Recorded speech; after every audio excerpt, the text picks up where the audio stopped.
Hello investors. Hari ini kita akan membahas topik yang sangat penting dan mungkin agak sensitif buat sebagian orang. Ya, kita akan bicara tentang corporate action dan bagaimana bisa mempengaruhi psikologi trading kita.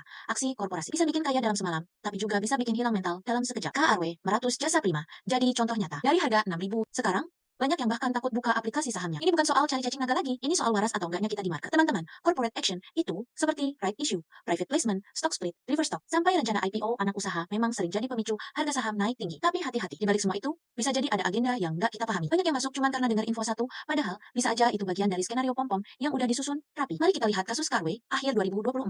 Sahamnya terbang tinggi sampai 6.000-an gara-gara kabar-kabar dongeng corporate action. Banyak yang FOMO, bahkan katanya ini insider info, clue-clue yang katanya valid. Sekarang, harga anjlok. Banyak investor retail kena mental, bahkan ada yang kehilangan modal bertahun-tahun. Carway bisa balik ke puncak, mungkin, tapi pertanyaannya, do you want to take that risk again? Jangan sampai karena iri, lihat orang dapat cuan ribuan persen dalam setahun, kita jadi buang akal sehat. Return ekstrem itu outlier, bukan standar. Masa modal yang dikumpulin bertahun-tahun, mau dihabiskan dalam hitungan hari demi saham gorengan yang nggak jelas fundamentalnya, coba bandingkan. Beda banget kan? Rasanya nyangkut di saham kayak BMRI atau BBRI dibanding nyangkut di saham yang nggak jelas masa depannya. Saham BUMN masih punya prospek dan fundamental kuat, tapi saham gorengan kadang bahkan nggak punya aset nyata atau bisnis real yang jalan. Pesan buat teman-teman investor, kalau lihat influencer saham yang selalu tahu duluan dan sering kasih clue, tanya diri sendiri, dia beneran tahu? Atau jangan-jangan bagian dari skenario? Jangan gampang percaya sama narasi yang dibungkus seolah paham market.